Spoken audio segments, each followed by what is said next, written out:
Welcome back to the High Ticket Woman, the show where we have real conversations about faith and marriage, healing, and everything between that. I'm your host, Debbie Caudle, and today we're diving into something a little bit complicated, might feel a little sensitive and tender, but unfortunately, it's all too real for many couples, and that's managing mental illness in a marriage. Now, before we get into it, I want to say something really quickly. The story you're about to hear isn't about one specific couple.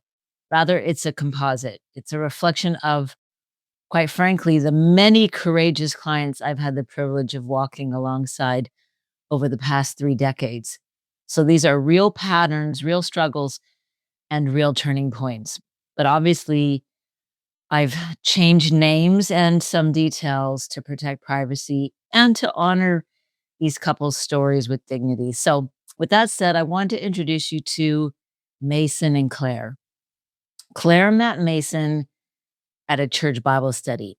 He he had a very magnetic personality. He was funny, outgoing, brimming with energy and ideas. I think we all know somebody like that. And people are very drawn to that kind of personality. So, same thing is true for Mason. People very drawn to him. Claire felt seen by him in a way she had never felt before. So they dated, they got to know each other, the relationship blossomed, and they ultimately got married. But about 3 months into the marriage, something began to shift. This wasn't something she had really noticed before the wedding. Mason, who's a very creative person, would have these bursts of creativity that would then vanish overnight. And those bursts of creativity would be replaced by a kind of heaviness that she couldn't really understand. And then it would be followed by days of silence, sleepless nights, spending sprees. And then out of nowhere, he'd be back, the Mason that she fell in love with, planning business ventures, booking weekend getaways, high on ambition and adrenaline. And Claire began to feel like she was married to two different men. What Claire didn't yet know is that Mason was cycling through mood shifts, possibly indicative of what we now call bipolar disorder. Now, let's pause right here. There are two primary types of mood instability that I often see in marriages. So, the first one would be that cyclical high and low, like Mason. Some people, they go through phases that resemble, well, we'll call it a roller coaster. So they have these extreme highs, which we call being manic, very impulsive highs, followed by extreme lows, which would be those depressive, withdrawn lows. This is a pattern that you see with like bipolar 1 and bipolar 2. And I'm not going to go into the details of those in today's episode. But there's another kind of mood swing that I often see too. And I like to call this one the pendulum swing. This one's different. Okay. Think of it less like a roller coaster and more like a metronome. If you're musical at all, you know what a metronome is when you're counting counting the beats of music. You the metronome goes just back and forth like a pendulum, right? So back and forth, hot, then cold would be another way to describe this, pulling you in close and then pushing you away. And this pattern, which is different from bipolar, this can be a sign of emotional dysregulation or an inability to regulate emotions that is often seen in personality disorders like borderline personality disorder or histrionic personality disorder. So you can imagine Claire's confusion, right?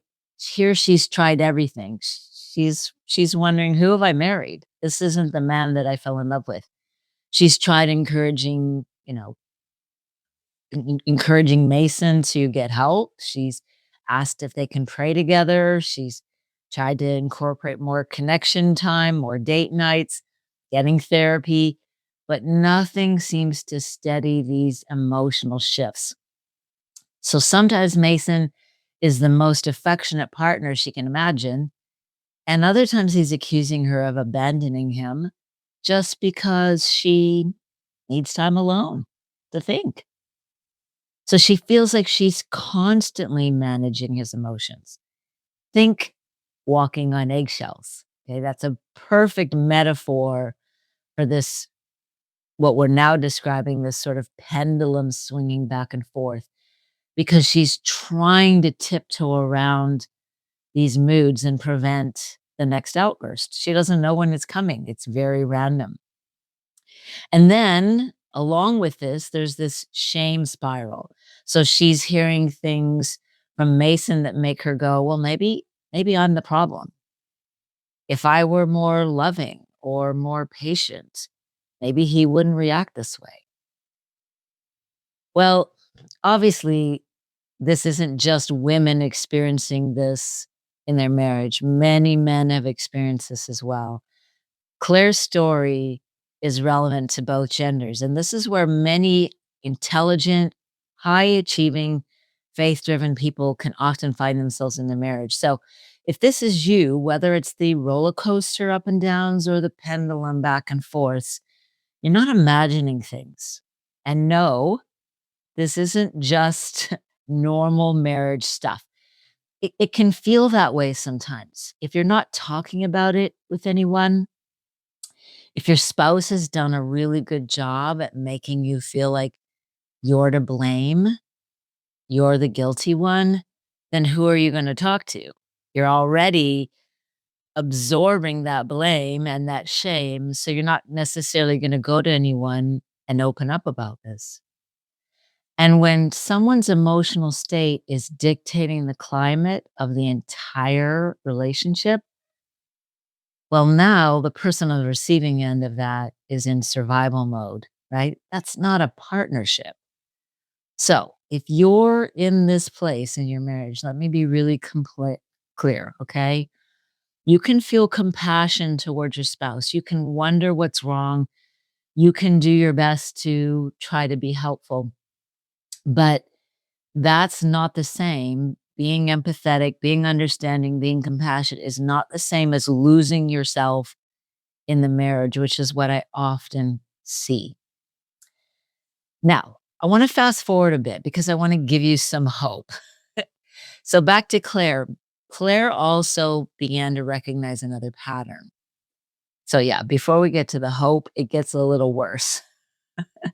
Now she's not just noticing mood swings, she's noticing something that feels a little more calculated. Mason has started talking more about himself in social settings. Feels like he's always having to one up her in conversations. He used to dismiss her ideas at home, but now he's dismissing them in public. And when she confronts him, he plays the victim. He says things like, I guess nothing I ever do is good for you. So it was this slow realization for Claire, but now she begins to really name it. This isn't just mood shifting. This might be narcissism. Not the loud, really grandiose kind that we usually think of. This was covert narcissism, which is a lot more subtle and manipulative and very self pitying. So I want to break this down a little bit because there are these two different types of narcissism. There's overt, okay, which is easier to spot because of the grandiosity, because of the dominance, because of the entitlement.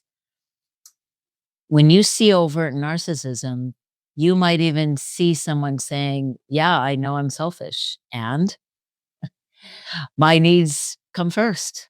It's my way or the highway. What I want matters more than what you want. That's overt narcissism.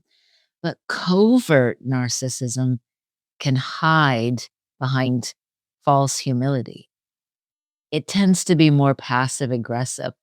It's often dressed in martyrdom. "Oh, I'm such a terrible wife," or "I'm such a terrible husband. I don't know why you put up with me." These people can feel wounded and sensitive, but are really deeply manipulative underneath. And whichever type you're dealing with, the result's the same, okay? Overt or covert. If you're dealing with narcissism, then the marriage is going to become about preserving that person's ego instead of cultivating mutual respect. So now we get to the good news. Claire finally got help, not just for Mason, but for herself. So she found a therapist that was faith based like her, and she helped understand what attracted her to Mason in the first place. So what was going on in her childhood? What was the dysfunction that drew her towards Mason and formed what we now call a trauma bond? And her lack of boundaries that allowed Mason to just walk all over her, and how to cultivate emotional safety in this marriage. And she learned something pretty powerful. She learned that she can love someone but still need protection from them and from their behaviors. Let me say that again.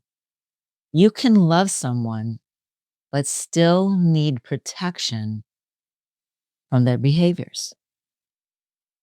She ultimately invited Mason to join her in therapy. And sometimes he came, other times he skipped, but she kept going.